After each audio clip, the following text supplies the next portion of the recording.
واحلل عقدة من لساني يفقهوا قولي. بسم الله. waxaan salaamayaa dhammaan ka soo qaybgalayaasha ay ugu horeeyaan odayaasha dhaqanka salaadiinteena sharafta leh ergada rag iyo dumar observerska inta ka joogta guddiga doorashooyinka heerkiisa kala duwan guddiga heer federaal heer khilaafaad guddiga khilaafaadka guddiga si dhammaantiin saxaafadda ciidamada ammaanka dhammaantiin assalaamu calaykum waraxmatullaahi wabarakaatu.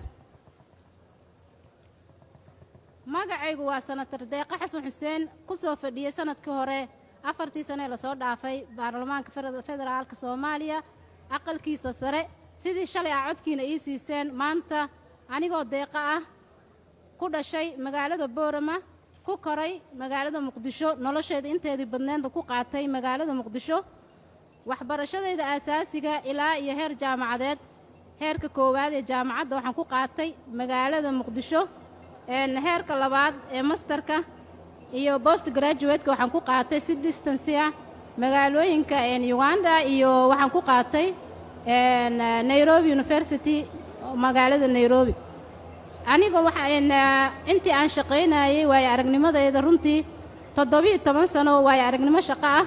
oo ay ugu horeyso 3 sano oo ka shaqeynay caafimaadka qaybihiisa kala duwan waxaan kala soo shaqeeyay hay'ado kala duwan ay ka mid yihiin ICRC ACF oo dhanka caafimaadka iyo horumarintiisa kala soo shaqeeyay waxaan kale oo la soo shaqeeyay hay'ado waxbarasho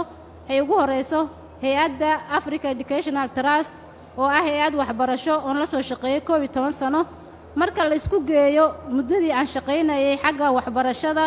runtii waxaan ka soo bilaabay inaan noqdo murabbiyad xanaaniso caruur macallimad waxaan kaloo soo noqday maamulo iskuul aakhirkii waxaan shaqo ka bilaabay hay'adan hadda idin sheegay Africa Educational Trust sida arkaysaan CV-gayga oo ahaa inaan ka soo shaqeeyo arrimaha bulshada in badan ogna xaaladda waddanku marayo iyo dhibaatooyinka bulshadeena ay ku sugan yihiin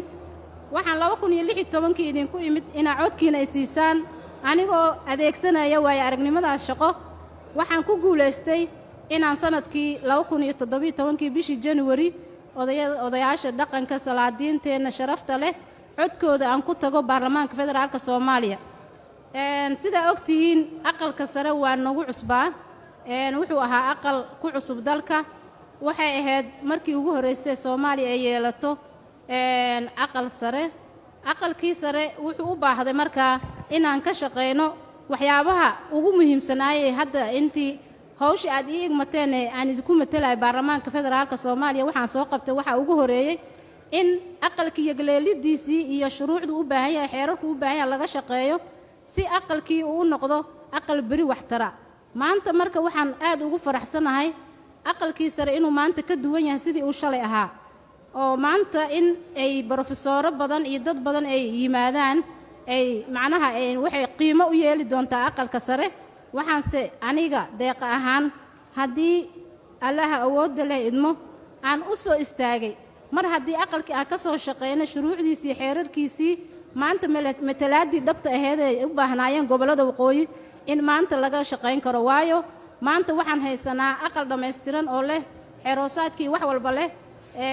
shaqooyinkiisii dadkii Soomaaliyeedna maanta way barteen marka anigoo oo eegaya maanta qiimaha uu aqalka sare leeyahay matalaadiisina la yimid in anagina aan ku shaqeyno oo maanta u soo istaago mar labaad in la iigu doorto waayo aqalka sare wuxuu matalaa gobollada siyaasad ahaan waxaan diyaar u nahay haddii mar labaad aan ku guuleysto in aqalkii sare aan uga shaqeeyo dadkii deegaankeenii iyo matalaadii si aqalkii sare xuquuqdii dadkii gobollada waqooyi u helaan ugu guuleystaan xag siyaasi iyo xag dhaqaale waayo meelaha resource-ka lagu qaybinayo shuruucda soo marta aqalka waxa anaga marka u taaganahay haddii aan noo doorataan aniga iyo inta kale ee musharaxiintaaba inaan ilaalino xuquuqdii aqalka sare ee ku lahaayeen maxni ay ku lahaayeen power sharing ay ku lahaayeen gobollada waqooyi Soomaaliland ay ku lahaayeen tusaale ahaan waxa jira guddiyo aqalku leeyahay oo ku shaqeeya waxyaabo badan ay ka mid yihiin guddiga khayraadka oo kale guddigaas khayraadka wuxuu ka shaqeeyaa power sharing-kii gobol walba iyo shuruucda soo marta sidii ugu matali lahaa oo uu ka shaqayn lahaa. maanta guddiga ugu yar waa 5 qof. guddigaas wuxuu ka shaqaynayaa sidii maxay ahaydeen marka shuruucda loo keeno in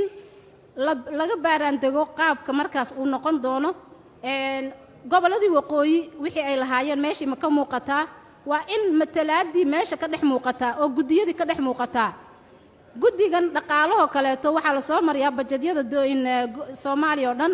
in iyadana laga hadlo. marka waxaan aad ugu faraxsanahay in maanta meeshii uu shalay taagnaa aqalkuna taagnayn, sanatarada 12 reer waqooyiga ku matala meeshay shalay taagnaayeenna aanay taagnayn, oo maanta ay og yihiin waxa gobolkii uga baahan yahay, waxa loo qabanayo. maanta haddii aanan qof walba guddigu ku jiro uusan ka soo dhalaalin xuquuqdii lagu lahaayay inay ku matalaan siyaasadda oo ah inay ku ilaaliyaan danihii aqalka danihii gobolada waqooyi ay ku ilaaliyaan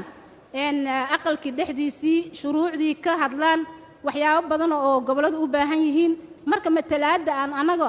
nalooga baahan yahay ee aan maanta odayadeena dhaqanka aan u soo hor istaagnay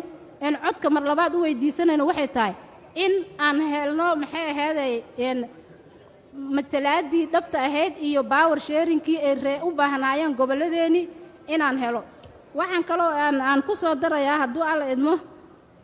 waxa kaloo nalooga baahan yahay qof walba oo aqalka sare maanta ku guulaysta. aniga deeqa ahaan haddaan ku guulaysto waxyaabaha aan ka shaqaynaa waxaa ka mid ah in horta marka hore la helo